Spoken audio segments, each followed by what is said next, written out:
starting with the initial identity of King Xuan, who was originally a martial arts grandmaster. The symbols on his body always made him curious, and now it is time to find out their origin. Thanks to that curiosity, King Xuan found his original body after transmigrating. He possessed a fool with no talent for cultivation, and was instructed by Jijia. Even without talent, Jijia would use every means to make him a true martial artist. In a world of martial artists who value strength, before King Xuan stood the grand gate of the Tiantong Academy. He smiled as he watched it swing open. Facing challenges from those stronger who always sought to harm him, that brat dares to look down on me. That fat man leaned close to King Xuan's face and threatened, "Rest assured, I will go as easy as possible so as not to beat you senseless." Some even issued deadly threats, facing those who were over 10 times bulkier.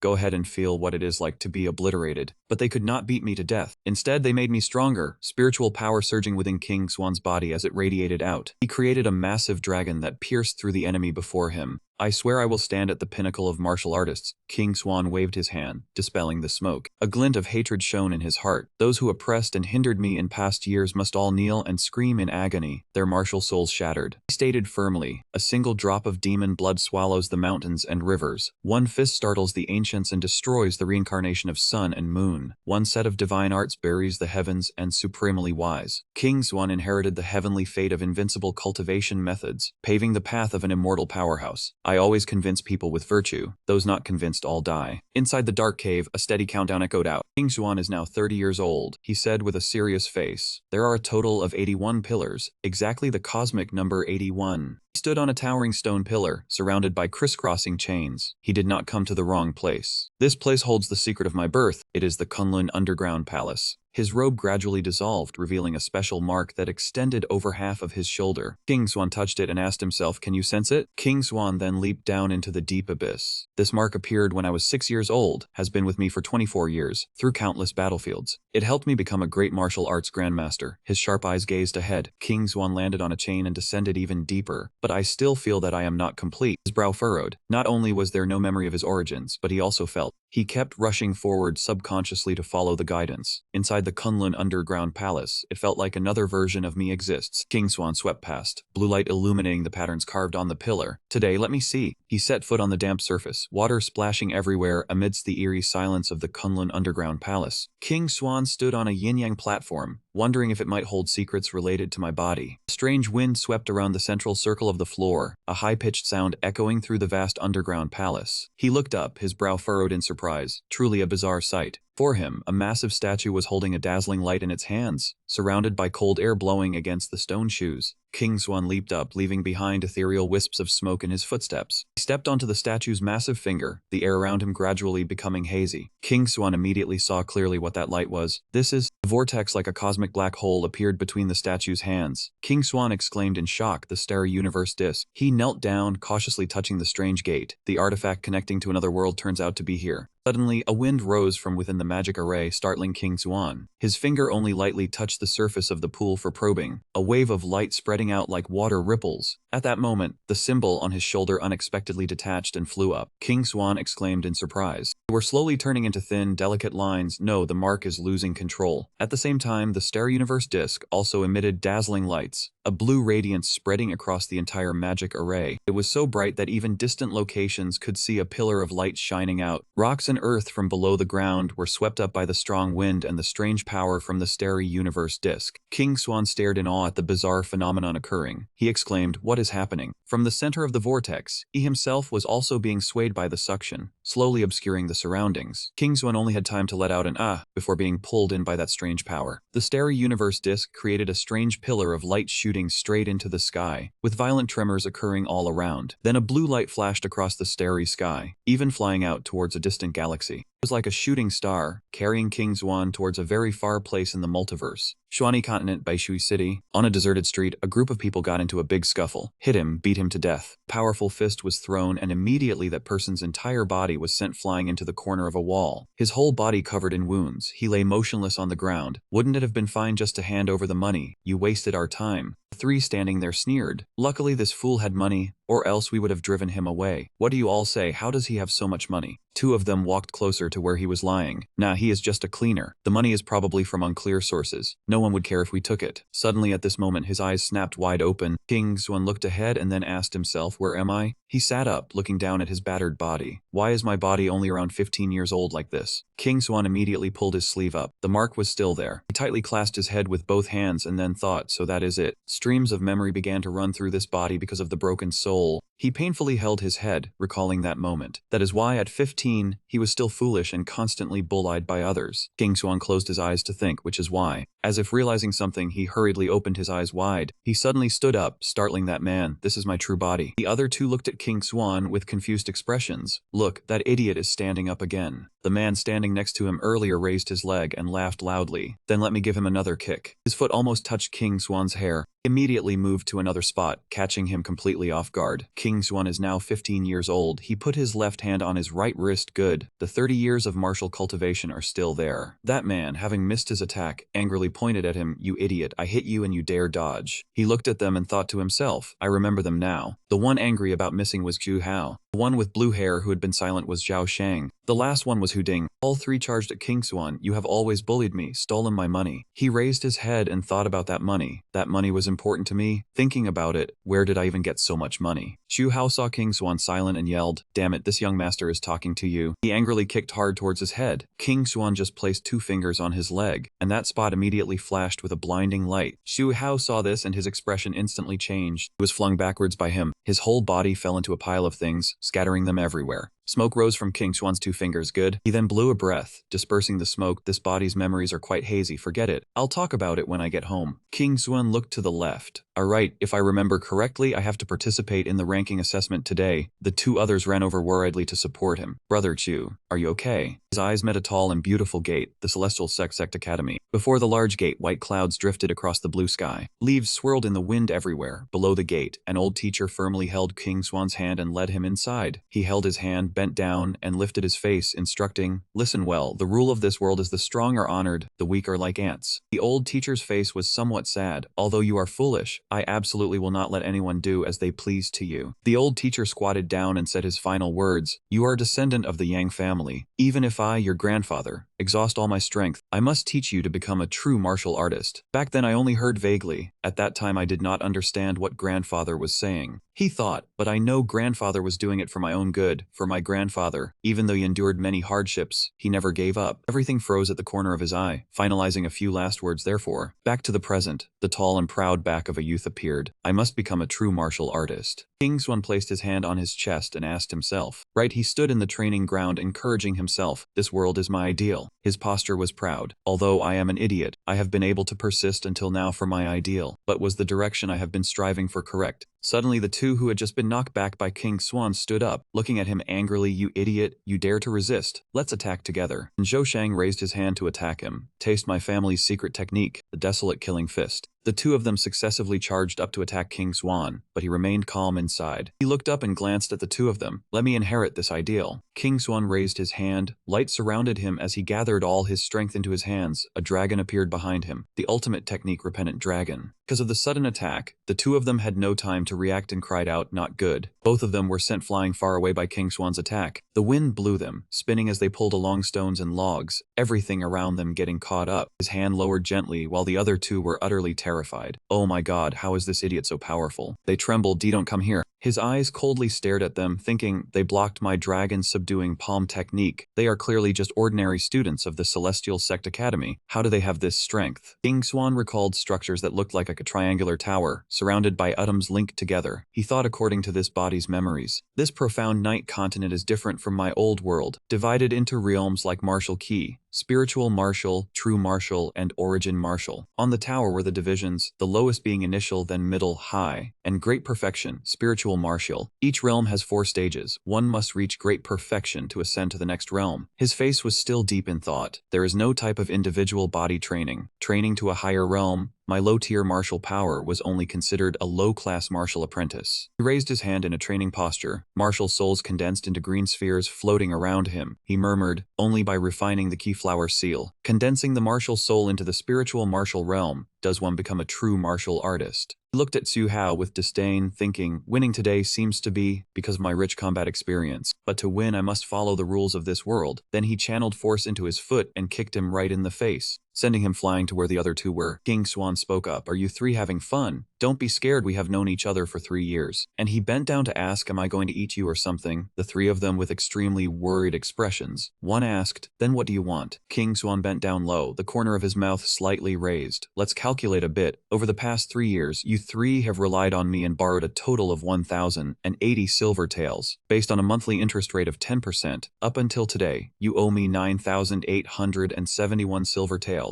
He leaned in close, reached out his hand, and said with a smile, "Shouldn't you pay me back now?" Upon hearing this, Su Hao gritted his teeth and stared at him with wide eyes. Xiao Shang saw this and couldn't help but be shocked and asked in doubt, "Over 9,000 silver taels, wasn't it over 1,000? Hearing this, he did not hesitate, slapped him hard on the face with a loud smack, and said, "Are you stupid? Isn't there the interest?" Yu Ding hurriedly ran over to support him, then fearfully looked at him and asked, "Then how much money do we owe you?" Upon hearing this, he stepped closer, causing the three to become a bit scared. Then he also slapped Yu Ding hard on the face with one hand and said, "Are you stupid? Didn't I say 9,871 taels?" Turned to look at Su Hao, his eyes full of menace as he asked if he could afford to pay. Su Hao, drenched in cold sweat from fear, stammered a reply, saying he could of course. Hearing this, he smiled as he bent down, looked at the three men sitting on the ground in terror, and cheerfully crossed his arms, saying it would have been better if they had done this earlier. At this moment Su Hao, with a bruised face, panted heavily and asked if they could leave now. Seeing this, he stepped aside. The three got up, brushed off their clothes, looked at each other, and said to leave quickly. Before they could leave, his voice called out from behind, freezing the three in place with fear. Su Hao turned his head nervously and asked, "What more do you want?" The other man, on the contrary, was very relaxed, smiling as he reached out his hand and said nothing much, he just wanted them to write an IOU. Hearing this, Xiao Shang was scared but still brazenly raised his hands, saying there was no paper or pen here. Hearing that, his eyes lit up, a wide smile spread across his face, and he clasped his hands together, confidently replying that this was simple. Three of them, seeing his actions, were terrified, drenched in sweat, and trembling asked what he wanted to do. He swiftly lunged forward, cheerfully telling them to think about it, causing the three to panic and try to flee.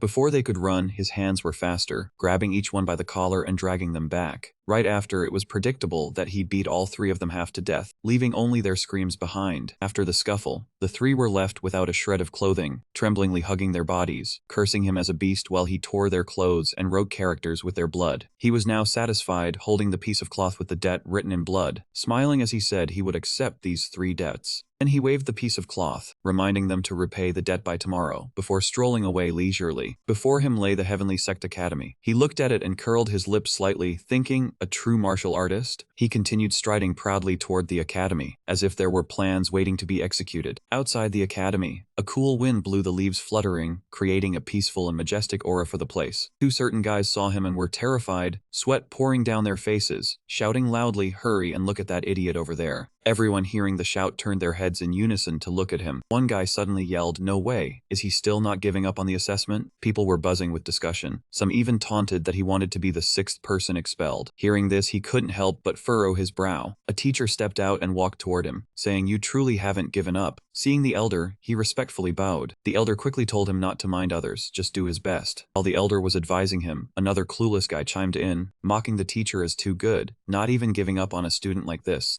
Even hearing those harsh words, he silently bowed his head and followed the guidance. Suddenly, someone yelled out King Yu, and everyone's attention shifted. All the disciples hearing this excitedly jostled each other to get a look. Someone couldn't help praising her as the inner court elite, one of the academy's top 4 beauties. Another replied, thinking she had come to watch the assessment. Seeing this, the male disciples started putting on airs, saying they had to perform well. But in the eyes of the girls, it was nothing but contempt, uttering a single word, "men." Before the commotion settled, another person appeared. The girls screamed out, "Lord Zuochu, rank 5 on the Academy's dragon-seeking list, actually came to see us." They clutched their faces in endless excitement. Disciples were now split into 2 factions, one following King Yu, the other infatuated with Zuochu. Witnessing this, he puzzledly asked what they had come here for. He looked at the 2 people walking in front of him, wondering if it was necessary to be so dramatic. One person had a cold, stern face, and that was Zuochu. The other, beautiful with a glance of indifference, was King Yu. Zuochu couldn't couldn't help but ask King Yu, why were you concerned with this trivial assessment? Could it be you want to see that fool? Her gaze was still fixed on a certain someone. She indifferently retorted, where I go is none of your business. Hearing this, he couldn't help but taunt, this isn't about being afraid these fellows won't understand propriety and offend you, is it? Disciples below were already in chaos, jostling and shouting loudly, wanting to see Lord Zuo-Chu. He, standing in his spot, was pushed back and forth by the crowd. He was shoved to the side, lost his balance, and stepped on someone's foot. At that moment, everyone's mouth fell open staring at him, and he was also surprised that the person he had stepped on was Zuo-Chu. He was a bit embarrassed, awkwardly looking at Zuo-Chu and saying, truly sorry. Seeing this, everyone was horrified, knowing Zuo-Chu was very particular about cleanliness. Thinking this idiot was done for, Zuo-Chu then closed his eyes, calmly uttering a single sentence, lacking manners. After that, his gaze turned sharp as he looked at him and said, atone with your life.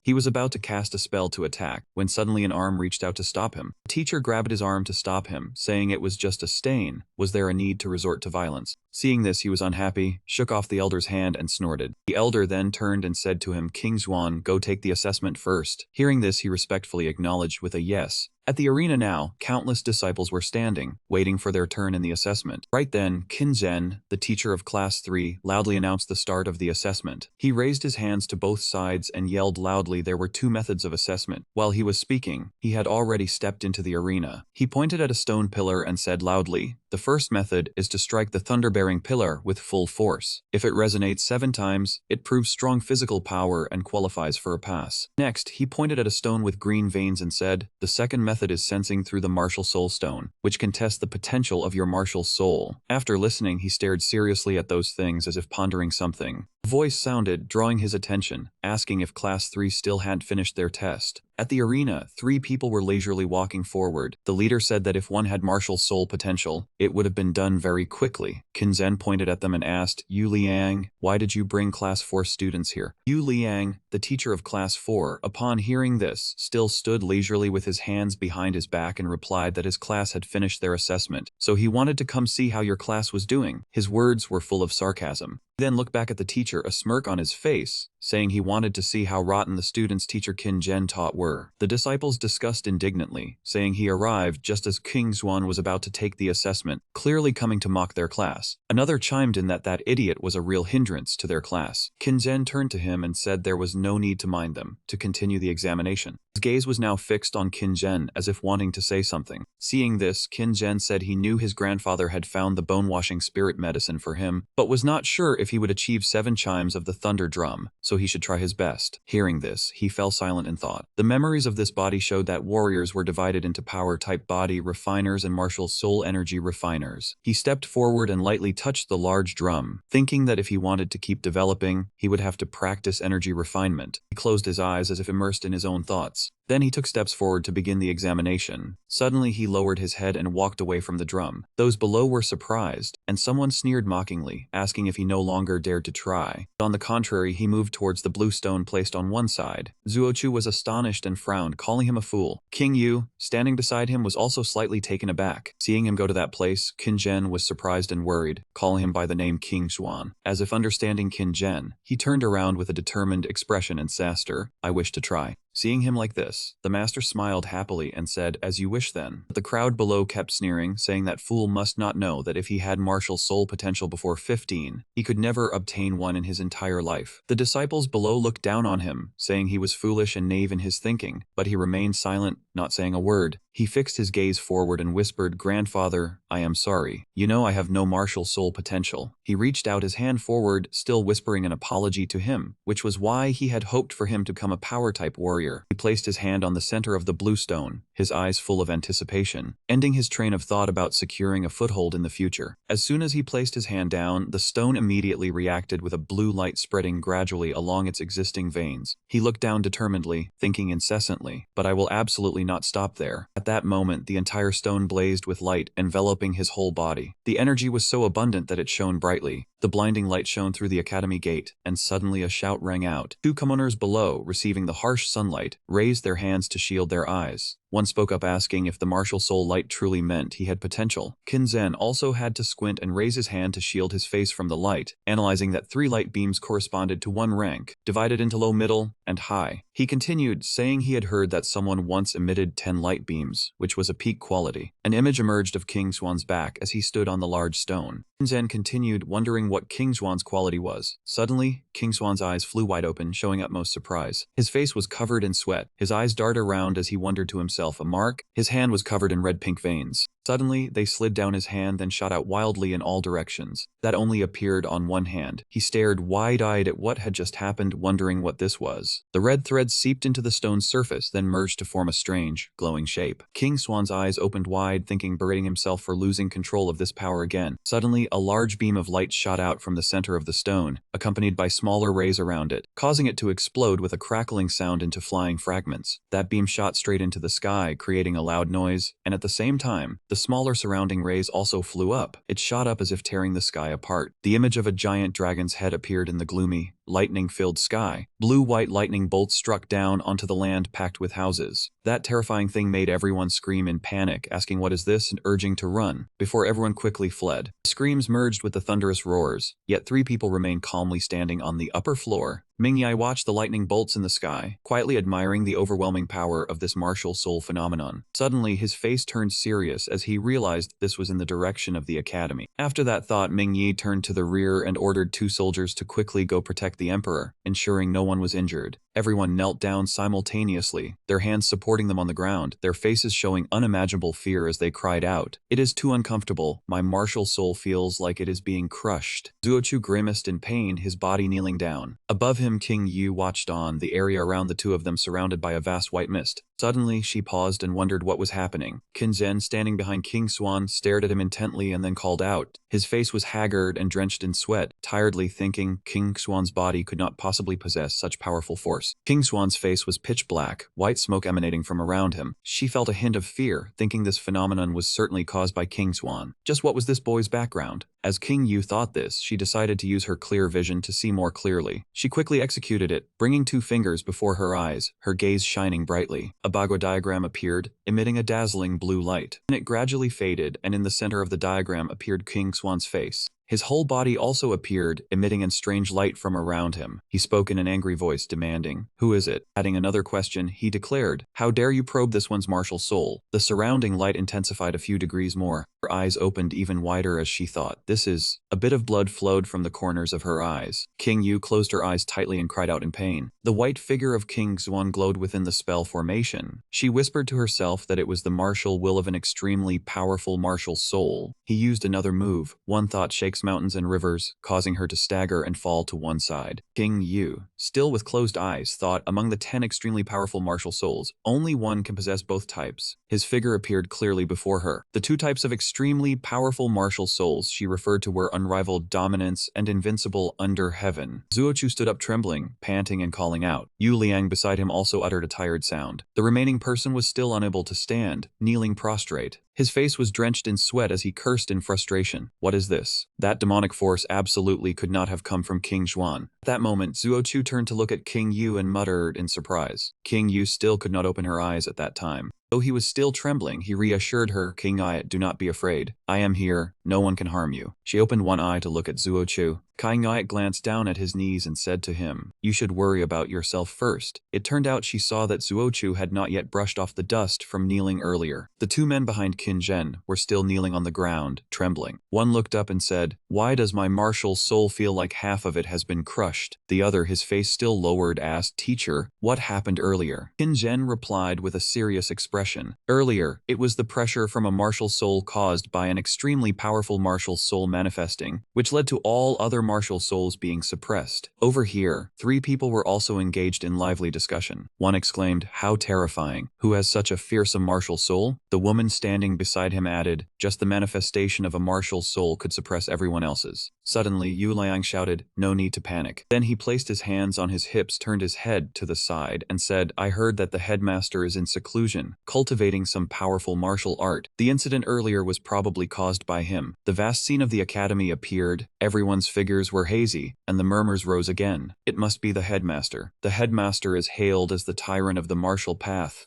An image of Qin Zhen's broad back appeared as he called out, "No," Qin Zhen said with a tense expression. "Although the headmaster's martial soul is formidable, it has not reached this level. And if it were said to have come from King Xuan, that seems unreliable." He suddenly raised his hands and clapped them together forcefully. On each hand was a large iron ring, and he shouted, "The Academy and the royal family will investigate this matter. We will continue the assessment." Then Qin Zhen pointed a hand toward King Xuan and said, "Everyone saw it just now. King Xuan's martial soul quality may only be a single spark, belonging to the lower grade, but a martial soul does indeed exist." He announced with a bright smile, "I declare." Qin Zhen's voice rang out again, announcing, "King Xuan passes the assessment." King Xuan, with a calm expression, looked straight ahead, feeling it was somewhat ostentatious, and said, "That was a bit too loud." The teacher, his face somewhat pleased, thought admiringly, "I did not expect such talent to appear this year. As an elder, I should truly rejoice." The announcement caused an uproar, and everyone discussed it animatedly. One person spoke up, "I object." This was followed by comments refusing to acknowledge his talent. "No way, him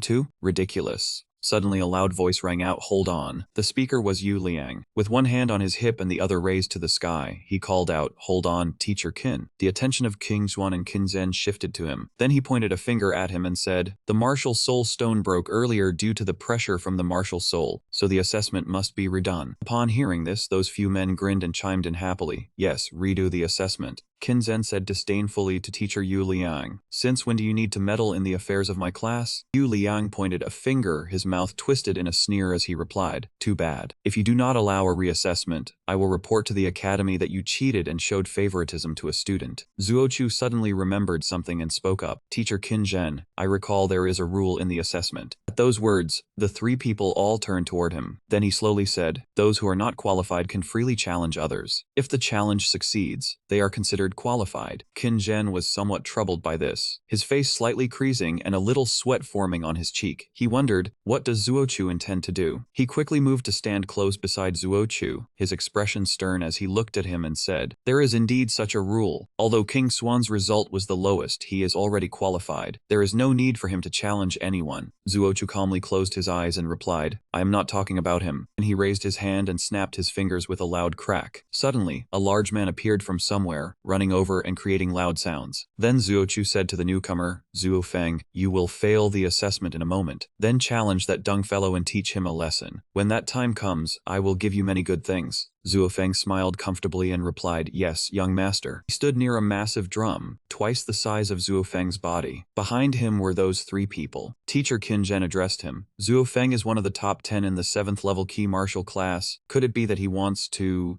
Zuo Feng's arm quickly rose. He punched the red center of the drum face, expecting to produce a loud sound, but instead struck it gently, making a surprisingly small noise. The drum face shook slightly, emitting a thumping sound. Then Zuo Feng raised his finger, pointed at the drum face, and said, "Teacher Qin, 0 points. I failed. I challenge classmate Duang." He recalled the image of Zuochu and thought smugly to himself, with the young master's backing, "I will definitely condense my martial soul, enter the inner academy, and then why would I need to fear Qin Zhen?" Zuo Feng approached King Xuan, placed his hands in front of his chest in a polite gesture, and said to him, "King Xuan, I look forward to your guidance." He asked calmly, "You and I have no enmity and we are in the same class. Are you willing to go against Teacher Qin's wishes just to make things difficult for me?" Zuo Feng brought his face close to his, bared his teeth in a grin and said, "If you want to blame someone, blame yourself for offending the young master. But rest assured, I will do my best to go easy on you." He interlaced his fingers and cracked his knuckles, popping them while saying smugly, "To avoid making you even dumber from the beating." Hearing this, King Xuan said to himself, "I finally get myself back, and the result is that I offend the young master. This time I'm afraid I'm in for bad luck." Continuous laughter erupted. He then lowered head slightly, closed his eyes, and continued in a contemplative tone, "Truly, the kind are often bullied. It seems my constant endurance in the past made them unaware of a person's limits." King Xuan suddenly opened his eyes, his gaze carrying an orange-gold glow as if shining brightly. His face showed slight displeasure as he continued, "You call me Tengyak, and I have always been too lazy to settle accounts with you. But today, you have done something that has touched my limits, so I must teach you how to be a person." Hearing this, Zuo Feng became extremely angry. He bared his teeth in a forced grin and barely managed to reply, "It seems I cannot go easy on you." As soon as he finished speaking, he quickly unleashed his earth-shattering spring technique. As he released the move, he said smugly, "It looks like I'll just deal with you directly." Those spherical masses seemed to hurl straight toward King Juan. Then he stamped his foot to gain momentum. After that, he quickly glided forward, dodging Zuofeng's technique and closing in on his face. Seeing this, Zuofeng thought in extreme surprise, "What?" King Xuan threw a powerful punch, a tiger roar, dragon's howl. The golden energy repelling all, struck directly into Zuofeng's face, causing his face to twist and his mouth to go askew. He raised his hand to block, the two forces colliding with an earth-shattering sound. After this, Zuofeng was sent flying far away. Zuofeng lay on the ground, his eyes rolling back. King Xuan withdrew his stance and thought to himself, "Unbelievable. He can't even withstand something like this." The crowd of students looked at him in shock and said in surprise, "That idiot won. Could it be that he has been enduring us all along?" Teacher Qin tilted his head in astonishment at the complete martial skill mastery.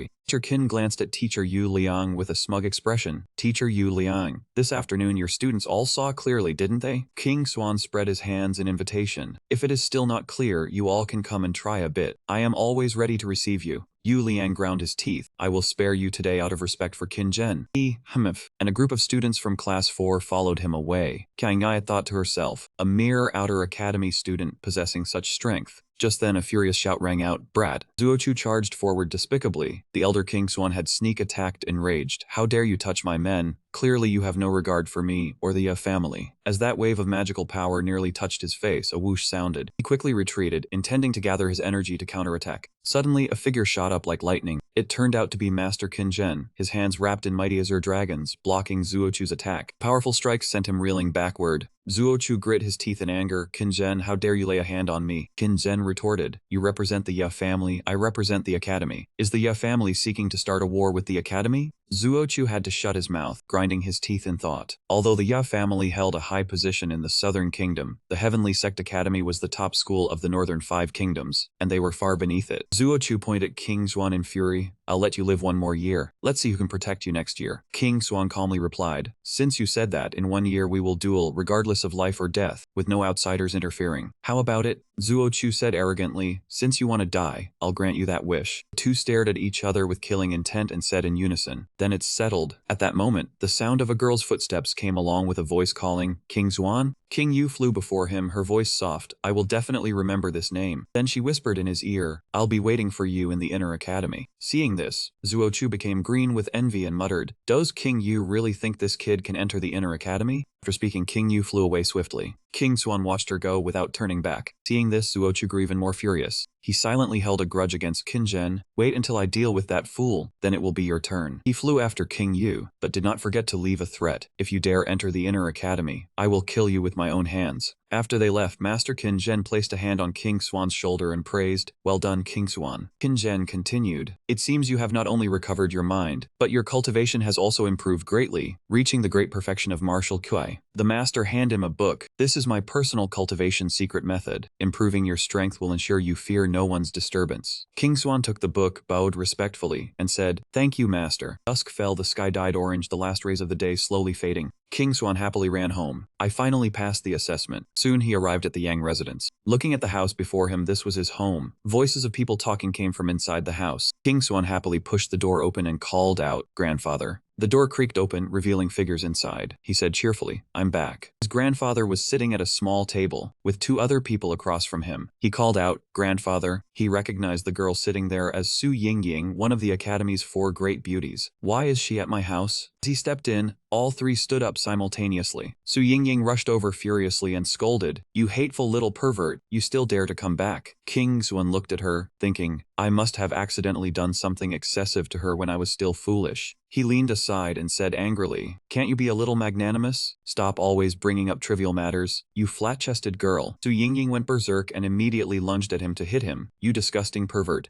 King Xuan moved swiftly like the wind, dodging her slap. He even raised a hand to block, producing a smacking sound. King Xuan's powerful internal force pushed Su Yingying back far away. He barely managed to keep her balance and not fall. His grandfather was astonished by that power and called his name, King Xuan. Su Zijinwang was also surprised. "Your martial arts, have you already cultivated a martial soul?" King Xuan waved his hand and shook his head, "Not yet." Su Yingying pulled out 3 hidden arrows, glaring at him fiercely. Falling flower, hidden shadow. The hidden arrows shot swiftly towards King Xuan. He was stunned. "Is this a martial soul?" He immediately moved quickly, gliding past her face. His grandfather swiftly dashed over, standing in front of King Xuan with extremely fast movement. Su Zijinwang grabbed his daughter's hand and shouted, "Stop it." Su Yingying said angrily, "Father, let me go. He just hit me." Seeing his daughter stubborn, Su Zijinwang growled, "Stop causing trouble." Su Yingying said sulkily, "Father, Elder Zhe said, King Swan has not only recovered his spirit soul, but his strength has also greatly increased. If he hadn't held back, you would have been thrown out already. Su Yingying just argued,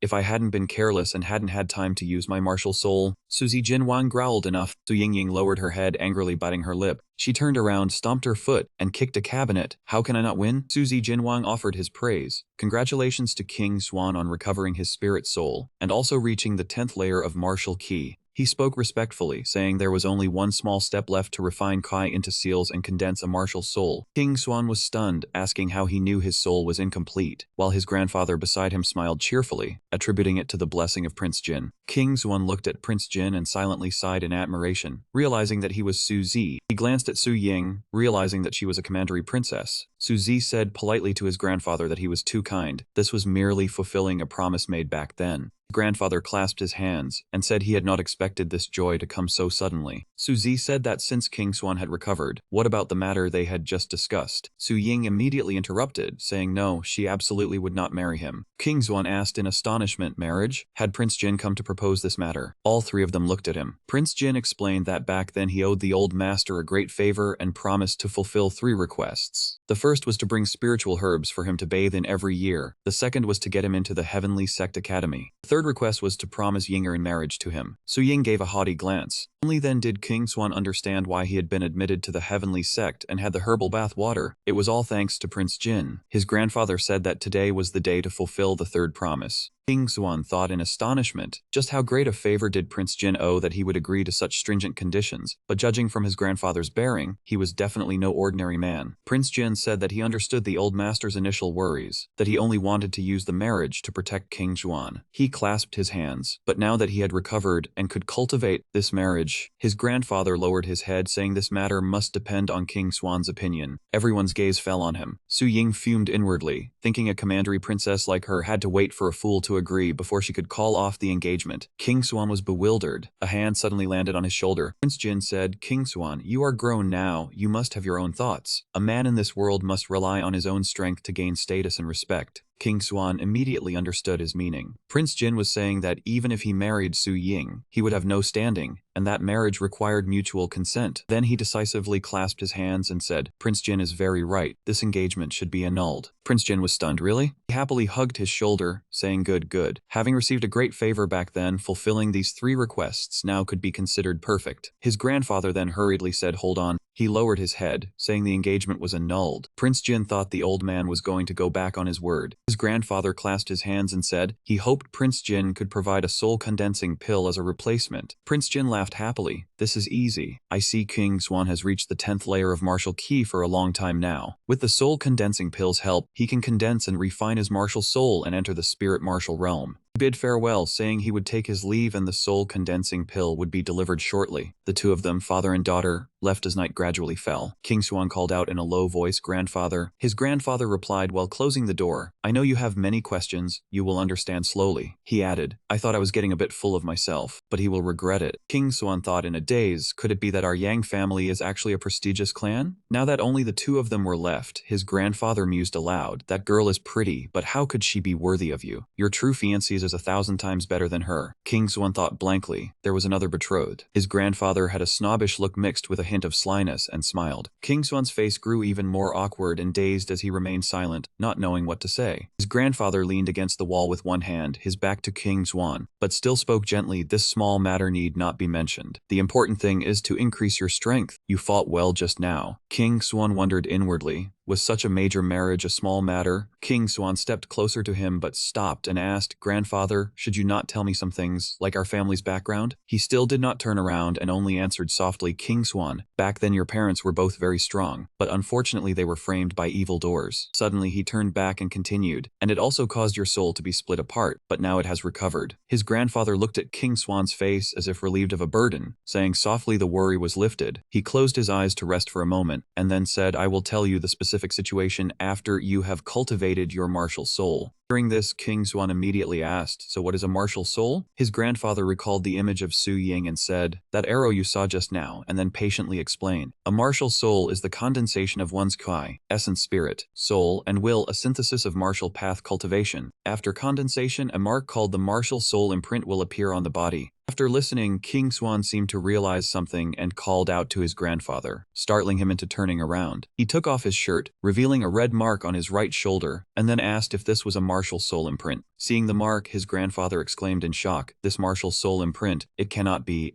like this." Still astonished, he gently touched the imprint, repeating, "How could this be? How could this be possible?" The surprise drained his strength, and he clutched his chest, breathing heavily. King Swan held him tightly and asked, "Grandfather, are you all right?" He helped him to a chair to sit down but still wondered what exactly happened. His grandfather seemed a little better, but answered weakly, "King Swan, I cannot tell you too much right now." King Swan still wondered why. His grandfather replied more calmly, "Your strength is not yet sufficient. I am afraid you will encounter misfortune. Wait until your strength is enough, then the truth will naturally reveal itself." Understanding the situation, King Swan just stared at him intently without answering. After calming down, he thought to himself his soul had just returned, and he did not yet understand the rules of this world. He might as well listen to his grandfather for now. Seeing King Swan did not answer, his grandfather spoke, "Your main task now is to focus on cultivation and improve your cultivation base." As he finished speaking, the silence of the space was broken by a knock on the door. King Swan went to open the door, saw a man holding a box, and asked, "Who are you?" The man asked in return, "Are you King Swan?" The man opened the box, revealing a pill inside, and said, "Prince Jin sent me to deliver the medicine. Also inside this is 10,000 gold coins, a small token of the prince's regard." The man turned and left, leaving King Swan to muse and then say, "Suzy is indeed a man who keeps his promises." Seeing this, his grandfather stood up and said, "The quality of this soul-condensing pill is very good, but you cannot use it yet." Hearing this, King Swan was left speechless. King Swan pondered for a long time before asking his grandfather, "Then when can I use it?" Jia sighed softly and said a little later, as if remembering something, Jia pointed at King Swan and said, "The mark on your shoulder was implanted by a reincarnated martial arts master." King Swan looked at him silently. Jia added, "This martial soul is called Invincible Under Heaven, the strongest among all martial souls of that era." King Swan still did not reply. Jia said, "With your current cultivation, touching it will turn you to dust." King Swan remembered the red birthmark. When his physical body was taken over by the strange realm, he was 30 but looked over 100 years old. He touched his shoulder and murmured, "Was it transferred to me by a strong person? Who? Why would they do that?" Jia could not answer, only made a guess and advised, "I can guess a part of it, but I'm not sure. You go cultivate first." Jia thought about the time for cultivation and planned, "Wait until you reach the Golden Pound Warrior realm before refining the mark. Condensing the martial soul will be safer." King Swan lowered his head and replied, "I understand." Turned around, waving his hand as he walked, "It is not early anymore, rest early." King Swan walked towards the door, politely greeting, "Grandfather, you should also rest early." Entering the room, he sat down to ponder, "So it was because my body was not strong enough that I was rebelled against by Invincible Under Heaven before." He calmed his mind, seeing his grandfather's reaction. They must know that Supreme Master. He wondered what their relationship was. His golden pupils shimmered. King Swan was determined. He must quickly uncover the truth. Sound of wind came from outside, carrying a leaf flying towards the city wall. The lush green leaf rested on the water surface, creating small ripples. Even inside the room, King Swan heard the noise and was startled. What was that sound? He hurriedly ran outside. Could it be? King Swan looked around and then called out for his grandfather. He walked to the table and saw a letter, a manual, and a jade piece placed neatly. King Swan picked up the letter to read, his hand resting on his chest. Jia wrote that he had matters to attend to and had sealed Invincible Under Heaven, but it was too strong. If he did not return in 3 months, everything would depend on him. He touched the jade piece on the manual, his eyes fixed on the letter. The jade was a treasure left by his father. Do not reveal it before gaining strength. King Swan held the manual. In the letter, his grandfather instructed, "Your long-range techniques are proficient but lack power," so he left the secret manual 6 Yang long staff. Jia wrote, hoping he would ponder the profound meaning. To unleash the Yang technique powerfully and dominate the world. King Swan slowly opened the book, recounted the old grudge that he was framed by a villain before. His soul was split, and that person was also the one who harmed his parents. King Swan's expression changed as he read. Although his soul had recovered, he still needed time to adapt. He sat on a small stool and continued reading. To preserve the bloodline of the Yang technique, he must live well. This world was full of experts, peaks upon peaks. The last sentence worried him. During the days I am away, take good care of yourself. Remember, do not come looking for me. Night passed, the sky rose higher, casting the first rays of light onto the mountains and forests. King Swan silently closed the book. He stretched and yawned a few times, finally understanding everything. King Swan winked playfully. Let me try to cultivate. He sat cross-legged, his hands beginning to cultivate. emitting white streams of energy forming an endless vortex. Long red marks appeared all over King Xuan's body. He cursed silently, "Damn it, the power is too great." His handsome face dripped with sweat. A small technique had drained all the spiritual energy from his body. King Xuan did not give up, continuing to cultivate. His face twisted in pain, his body soaked in sweat. He gritted his teeth and endured. He frowned in worry. If this continues, his body will explode. King Xuan raised both hands straight, shooting a blazing red stream of energy towards the door, creating a loud bang. The power seemed uncontrollable, emitting booming sounds that echoed in the air. A while later, King Xuan struggled to regain his senses. The surroundings were hazy with smoke and dust. He coughed a few times. His eyes half closed, he gritted his teeth, not even halfway through and his meridians were already injured. He must quickly cultivate to raise his level. At this moment, he remembered what he needed to do, hurriedly stood up. "Oh, it is time to go to the academy." King Xuan looked at the door, which had been blasted apart. A fire outside. He sighed in dismay. "My own door." Not long after, the sun reached its peak, casting dazzling golden rays onto the towering mountains. King Xuan rushed breathlessly to the gate of the Heavenly Sect Academy. As soon as they saw him, someone ran over and called out, "King Xuan, stop right there." He halted for a few seconds, asking dazedly, "Who are you people?" A group of people appeared before him. Two tall men and a thin one in the middle spoke. "Forgotten us already? Today we make you pay back 100-fold. King Xuan was not afraid, asking wearily, "Have you still not learned your lesson?" The old deputy squad leader of Squad 3, Platoon 4, pointed angrily at King Xuan. "The grandson of that janitor dares to lay a hand on our Zhao family. Today I will break your limbs." Deputy squad leader of Squad 6, Platoon 7 stepped forward, his foot stomping the ground, his hand summoning a green vortex. He added, "Then that would be too light for him. Scum like this only deserves death to atone for his crime." A hand firmly gripped his wrist, accompanied by the words, "Hold on." So it was the old deputy squad leader of Squad 3, Platoon 4 who pushed his hand away. "We cannot beat him to death with a single staff so easily." The deputy platoon leader of Platoon 3 spoke up. "This is the gate of the Heavenly Sect Academy. Killing someone would have a bad influence." Suddenly, a person walked over from behind, shouting loudly, "Stop, all of you." That person raised his hand, his voice authoritative, "Arrest all these strangers for me." The others were surprised, turning their heads to look around. The two men grimaced and lowered their heads. "This is bad. They are," the two said in unison, "the enforcement officers of the academy." The three men clasped their fists in greeting. The fan muttered, "We came to collect a debt today." The old man explained, "The children of our three families study here. A few days ago they were beaten and injured by this brat." The man was walking over, laughing loudly as he heard these words. Chen Ting, the enforcement team leader with long purple hair, slowly walked over and sneered, "So you got beaten in the academy? Could not do anything, so you cried and called your family." The watching crowd, indignant, chimed in loudly. Everyone knew King Xuan was the most bullied person in the academy, so how could someone be bullied by him? Everyone burst into laughter. The fatty walked over to Chen Ting with an awkward smile and lowered his voice. "You see, being mocked like this, where does my family's face go?" The fatty leaned close to Chen Ting's face, poked his finger at his own face, and whispered, "I am the vice team leader of the 6th Squad, 7th Brigade, Imperial Guard." The fatty extended his palm towards the two people behind him who were cupping their fists in salute. "These two are." The middle-aged man immediately introduced, "Deputy Captain of the 3rd Brigade." The white-haired old man also spoke up, "Vice Team Leader of the 3rd Squad, 4th Brigade." The old man quickly raised his thumb pointing at King Xuan, disdainfully, "That brat's grandfather is just an academy janitor." The fatty looked at Chen Ting reproachfully. "A wise man submits to circumstances." Chen Ting thought to himself, these people were flaunting their backgrounds, clearly wanting him to know whose side to take. Chen Ting slowly adjusted his collar at the wrist and spoke up, "As a member of the enforcement team, protecting student safety is my duty." He closed his eyes and scolded, "You are Imperial Guards, not going to protect the nation, but coming to the school to cause trouble." He raised his hands, clasped them, and bowed. "I will report this matter to Lord Ming Yi for him to explain to the academy." The three men's mouths fell open, their faces turning pale, panicked. Fatty approached Chen Ting, raising a hand to stop him. "Little brother, let us talk things over slowly. Do not get agitated." Witnessing this, King Xuan thought to himself, the students of Heavenly Sect Academy truly have influence. The two men behind the fatty also prevaricated evasively, "Young student, we came to visit our junior, not to cause trouble. Earlier we were just scaring that kid who bullied our family member." "Yes, yes." Chen Ting turned to King Xuan and asked, "Is that so?" He answered bluntly, "Of course not." King Xuan calmly spread his hands and stated the truth. "The dozen or so people here all heard it. They wanted to kill me." The crowd also spoke up to defend him. "That is right, exactly." The fatty, knowing when to yield, turned to King Xuan, cupped his fists and admitted fault. "Little brother, we were wrong. We should not have said nonsense to scare you." The three men then respectfully cupped their fists and bowed to him. "Please forgive us." The corner of King Xuan's mouth curled up, as if harboring a sinister scheme. He sighed, his voice aggrieved, You all scared me just now, you know? The fatty, who originally disliked him, now saw him causing trouble and furrowed his brow in resentment. This brat knows no bounds. I will endure today, but later I will make him pay 100 times over. Thinking this, the fatty raised his hand to order his nephew Xu Hao, go get 1,000 taels to compensate him. King Xuan said scornfully, 1,000 taels. Do you take me for a beggar? He thrust a crumpled piece of paper in front of Xu Hao, aggressively demanding money. That little fee is not enough for what you owe me. Seeing that you are not people who bully the weak, then each family compensates 1,000,000 taels. King Xuan shoved the paper close to Xu Hao's face, speaking with great authority. Add this to the promissory note. Total 398 million taels. Xu Hao clenched his fists, shouting in protest, what? Where did 98 million taels come from? Clearly we only owe 9,800 taels. He looked at King Xuan, unable to help cursing. Do not muddy the water and twist things like that. The fatty saw they were at a disadvantage and immediately stepped forward. Shut up, Xu Hao. The vice team leader of the 3rd Squad, 4th Brigade, spoke up to negotiate. Little brother, we do not carry much money on us. Can we use something else as collateral? King Xuan showed a savage smile. Fine, but it has to be what I ask for, such as soaking pills. The fatty hastily produced a small white bottle, calculating, here are 9,000 soaking pills along with several cauldron batches. The value is also roughly 1 million. He quickly snatched the bottle and spoke up, really, thank you. The old man, vice team leader of the 3rd Squad, 4th Brigade, reached into his robe and said slowly, I also have soaking pills. King Xuan was not greedy. Having already received enough, he raised a hand to refuse. The soaking pills are enough. Taking too much would have a counter effect. The old man glanced to the side, thinking to himself, humph, beaten to it. The deputy captain of the 3rd Brigade, who had remained silent, glanced to the side. The vice team leader of the 3rd Squad, 4th Brigade, turned his wrist as if summoning something. While rushing, must seize the opportunity, cannot let this brat speak and cause more trouble. He raised a ring emitting a sparkling blue light and said, 120 million, freshly purchased spatial storage ring, 5 zhang radius. He reached out, took the ring and examined it thoroughly, quite practical. The vice team leader of the 3rd Squad, 4th Brigade breathed a sigh of relief in his heart. At least he blocked this brat's mouth. The deputy captain of the 3rd Brigade looked at the situation and sneered coldly. No choice. Just have to wait and see what this brat wants. The deputy captain of the 3rd Brigade took a large, bright blue stone from his robe pocket. I have a soul stone. The crowd behind gasped. They are actually handing over a soul stone. Those people could not believe it. The Hugh family is truly generous. The deputy captain of the 3rd Brigade clutched the bright blue soul stone, which was intricately carved with a beast pattern, and said this soul stone is a priceless treasure, nurturing the martial soul. The vice team leader of the 6th Squad, 7th Brigade and the vice team leader of the 3rd Squad, 4th Brigade glanced at the soul stone, while the crowd murmured, so it is a death soul stone. King Xuan stared intently, the birthmark on his shoulder glowing. The martial soul mark is reacting to the death soul stone. Fatty, with one hand on his hip and the other holding the deputy captain's palm, observed attentively and asked, Brother Hugh, a death soul stone cannot be tempered and is useless for training? You are not joking, are you? The deputy captain of the 3rd Brigade frowned at the disdain. This is a top-grade death soul stone. Even sold as a gemstone, it would not be of little value. Someone in the crowd agreed with the fatty. No matter how high the quality, it is still just a death soul stone. Yet King Xuan still shot out his hand, grabbing the Death Soul Stone from the deputy captain's hand. He did not hesitate, raised the Death Soul Stone, and clearly declared, I will take it. Everyone was shocked. What? 3 men were also surprised, their heads turning like a drum. The old man, vice team leader of the 3rd Squad, 4th Brigade, pondered, feeling he had suffered a loss. The deputy captain of the 3rd Brigade was also bewildered. Is this brat really taking it? After a moment, the vice team leader of the 6th Squad, 7th Brigade raised a green card and cleared his throat. We will use a crystal card to pay the debt. The old man, vice team leader of the 3rd Squad, 4th Brigade, also raised a crystal card, harboring vengeance in his heart. Just wait, kid. Next time I will make sure you regret it. The deputy captain of the 3rd Brigade gave a cold snort, showing reluctance, and raised his crystal card. Once all 3 cards were in hand, they shouted in unison and put them together. 3 glass cards suddenly emitted a green aura rising high, making a strange sound. King Xuan held up his card proudly, saying he had received it, and hoped they would often visit him at the academy in the future. The 3 of them left angrily and dejectedly, with the fat one turning his head to warn that they better not see him outside the academy. King Xuan immediately went before Chen Ting, cupped his hands, and bowed in gratitude for the favor. Chen Ting humbly replied that it was his duty, and if he ever ran into trouble, he could come to him. He replied politely, saying if he had trouble at the academy, he could also come find him. The 2 behind them watched their departing backs, thinking that besides the royal family, there were the 4 great clans, and if a disciple of the Chen family could not solve it, what use would finding him be? Chen Ting paused for a few seconds and nodded, feeling that this person seemed interesting. King Xuan climbed the seemingly endless staircase alone within the vast forest. After walking a long distance, he finally arrived at the library. He walked straight inside and saw an old man lying sideways on a lounge chair, asking who it was. King Xuan cupped his hands, bowed his head in greeting, and said, "Elder, I wish to enter the library." The old man pointed downward, telling him to go there and swipe his card to enter. King Xuan looked at him blankly. He could not discern the cultivation level of the guardian of the library. As he swiped his card, he thought it is exactly as the rumors say. The number of strong individuals in this world is countless. After swiping the card, the system let out a beep. Information appeared: name King Xuan, male 15 years old, Outer Academy Class 3, homeroom teacher Qin Zhen. Points deducted from 100 to 90. King Xuan stepped 1 foot inside the library. He slowly walked into a vast area filled with towering bookshelves. Even he himself had not expected this place to be so large. He looked at the pile of academic books in front of him and sighed, unsure where to even begin searching. King Xuan swept his gaze over the names of the books before him. Then he noticed an intricately carved jade plaque hanging on the wall. He gently touched it with his hand, saw the engraved characters "Rid Body Tempering," and was surprised that one could carve on jade without it chipping. Thinking this, he immediately walked straight into the body tempering section. King Xuan rubbed his chin and looked up, wondering if he should choose this book. As he touched 3 books titled Spear Hero Armor Art, Frostfire Body Art, and 100 Treasures Body Forging Scripture, a voice rang out. That person brought the key transformation scripture before him, and said if it were him, he would swap that book for this one. King Xuan recognized the charming pink-haired girl named King Yu holding the book as she spoke. He asked in confusion if there was something wrong with the 100 Treasures Body Forging Scripture. King Yu explained that the book itself had no problem, but it was a body tempering technique. He further explained that body tempering was only a method used by ancient martial artists when they could not cultivate ki, and it had now been discarded. She opened his eyes for him, saying the ki transformation scripture was the best technique to break through to spirit martial. King Xuan opened the book and muttered, "Is tempering the physical body to be tough not a good thing?" This thought surprised her, and she advised him not to be greedy. That dual cultivation of ki and body would only lead to death. She pointed at the book and said it could only get him to the Golden Bell Warrior level. She leaned in slightly and spoke softly, saying if he wanted to strengthen his body, he could use spirit body pills, and with his talent, he would have already condensed his martial soul by now. King Xuan was still focused on reading the book, thinking that someone who cared about him so much could not be. He turned his head and looked at her directly, asking, "Do you like me?" King Yu looked at him and cursed, calling him a madman. She decisively turned around, snorted coldly, and left, leaving King Xuan bewildered. She walked to a secluded corner and said loudly, "If you want to temper your body, try the Green Sun Martial Classic." King Yu tossed a piece of paper, saying it was a copy she had made, and he could take it. King Xuan easily caught the paper. He looked at the crumpled paper and the few lines of red ink and sighed, what ugly handwriting, yet offered it. He looked at the strokes of the characters Moon and Jade, and wondered why they were emanating an invisible force. He then brought the paper close to his face and read, "Heaven clear, earthward, spirit divine, valley nourished." After a while he rubbed his temples, his head aching. Even his eyesight could not make it out clearly. It seemed the Green Sun Martial Classic was not simple. He was puzzled, wondering what background King Yu had. Could her help be part of a different scheme? As he walked, he tucked the paper into his robe, lost in thought, but figured she would not harm him, and he had relied on his own insight to discover the problem, the technique. A group of people cast sidelong glances at King Xuan's back as he walked out of the door, seemingly plotting something. He walked alone through the sun-drenched forest filled with ancient trees. Suddenly, a group of people appeared and surrounded him. The sound of rustling footsteps moved, and the leader stood opposite him, ordering the brat to stop. King Xuan was not afraid at all and calmly asked what was going on. Fei Yu loudly threatened him not to waste words and to hand over that thing quickly. He had no idea what he was talking about. What thing? The thick-eyebrowed man who came with Fei Yu shouted, "The token King Yu gave you, hand it over now." Another accomplice chimed in, saying a person must know their place. They took turns cursing him, saying a piece of trash like him was not worthy of King Yu. King Xuan remained calm and composed, smiling as he replied that it was just a misunderstanding, classmate. But they were the complete opposite, judging by their attitude. They clearly preferred using their fists. "And you dare call me a classmate?" Fei Yu gritted his teeth and cracked his knuckles, saying if it weren't for the library ban on fighting, you wouldn't be walking out that door. His underlings chimed in, "Kid, in this age of survival of the fittest, as long as we don't kill you, the academy won't care." Their ultimate goal was still just to pressure you, so be smart and hand over the token of affection. He shouted about the strong bullying the weak, then turned and left. King Xuan originally didn't want to bother, but with things like this, it had to come to blows. He stretched and said, "According to you guys, as long as I don't kill anyone, it's fine, right?" That statement made the group even angrier. They shouted, "How dare you think of laying a hand on us?" Literally speaking, King Xuan indeed intended to do just that to this trash of the academy. Before he even finished speaking, he had already closed in on Fei Yu in seconds, their faces inches apart, astonishing him with the speed. Too fast. Seeing he had made his move, he immediately ordered his underlings to charge together. The moment he finished speaking, he lost sight of King Xuan, who swept past his face like a storm. He stood stunned, exclaiming, "What?" While he was still frozen in place, he used the soaring dragon longstaff, sending Fei Yu's underlings crashing to the ground. They immediately counterattacked. "You rotten brat. Take this white rainbow piercing the sun." They were quite clever, attacking from two directions. King Xuan quickly realized their intention and used the sky-shattering halberd. He hastily used the void calamity finger as well, his two hands blocking the strikes from both sides. The current scene was white rainbow piercing the sun clashing against his void calamity finger. Even though he poured all his strength into the big move, it was soon pierced through. King Xuan's technique broke through the offensive stance, sending him flying backward. The remaining lackey, seeing his comrade's miserable defeat, cowardly begged for mercy. Unfortunately, it was too late. King Xuan's punch landed squarely on his face. The outcome was still the same, flying straight back. After finishing the fight, he even said, "Sorry, I forgot I wasn't supposed to hit the face." Suddenly, something whizzed past his face. It turned out to be Fei Yu. He had summoned his wolf, shouting loudly, "How dare you fight back?" The moment King Xuan saw it, he recognized it as a battle soul. He screamed with all his might, "Fight back, die." Zuochu saw King Yu like this and became jealous, cursing hateful, while King Yu thought this guy could enter the inner court. After King Yu finished speaking, she flew away. King Xuan watched her fly away, not turning his head. Seeing this, Zuochu was extremely furious inside. He silently bore a grudge against Qinzhen, thinking after dealing with that idiot, he would come for Yu. Then he flew after King Yu, but left behind a threat: "If you enter the inner court, I will kill you with my own hands." When they left, teacher Qinzhen placed his hand on King Xuan's shoulder and praised, "Well done." Qinzhen said, "It seems you have not only regained your mind, but your cultivation has also progressed, reaching the great perfection of martial ki." Teacher handed him a book, saying, "This is my cultivation insights. Improving your strength will make you fear no one's disturbance." King Xuan accepted the book, bowed his head respectfully, and said, "Thank you." Dusk fell, the sky dyed orange, the last rays of sunlight fading away. King Xuan ran home happily, finally passed the assessment. Soon he arrived at the Yang residence. Looking at the house before him, this was his home. There were voices talking inside the house, right? King Xuan happily pushed the door open, calling out for Grandpa. The door creaked open, revealing figures inside. He joyfully said, "I'm home." Grandpa sat at the small table with two other people across from him. He called out, "Grandpa." He looked at the girl and recognized her as Su and Ying, one of the four great beauties. Wondering why she was at his house, he stepped inside and all three stood up. Su and Ying fiercely ran over and scolded, "Hateful little hoodlum, how dare you come back?" King Xuan looked at her and thought he must have done something excessive to her back when he was an idiot. Then he turned sideways and said angrily, "Be a bit magnanimous. Don't keep bringing up small matters, you flat-chested girl." Su and Ying went berserk and lunged at him. "You hateful pervert." King Xuan moved swiftly like the wind, dodging her slap. Then he even reached out to support her. His powerful inner force pushed Su and Ying backward. She struggled hard not to fall. Grandpa was astonished by his strength and called out King Xuan's name. Su Zi and Jin Wang were also surprised. "Could it be that your martial arts have already cultivated a battle soul?" King Xuan waved his hand and shook his head, "Not yet." Su and Ying pulled out 3 hidden arrows, staring at him intently, falling flowers advancing in shadows. The hidden arrows flew towards him. King Xuan was stunned. Is this a battle soul? And he immediately moved quickly, brushing past her face. Grandfather suddenly lunged forward with extreme speed, standing to block in front of King Xuan. Su Zi, the Jin prince, held his daughter's hand, telling her to stop. Su Ying angrily cried out, "Father, let go, he just hit me." Seeing his daughter being stubborn, the Jin prince growled sternly, "Stop making a scene." Su Ying aggrievedly called out, "Father King." Grandfather said, "King Xuan not only recovered his soul, but his strength has also increased greatly. If he had not held back, you would have been sent flying out." Su Ying still argued stubbornly, "He only won because I was careless. I did not get to use my martial soul." Su Zi, the Jin prince, roared, "Enough." Su Ying lowered her head, angrily biting her lip. She turned around, stomped her foot, and kicked the cabinet. "How could I have lost?" Su Zi, the Jin prince, congratulated King Xuan on recovering his soul and reaching the 10th layer of martial ki. He said respectfully, "There is only a small step left to refine ki into a seal and condense a martial soul."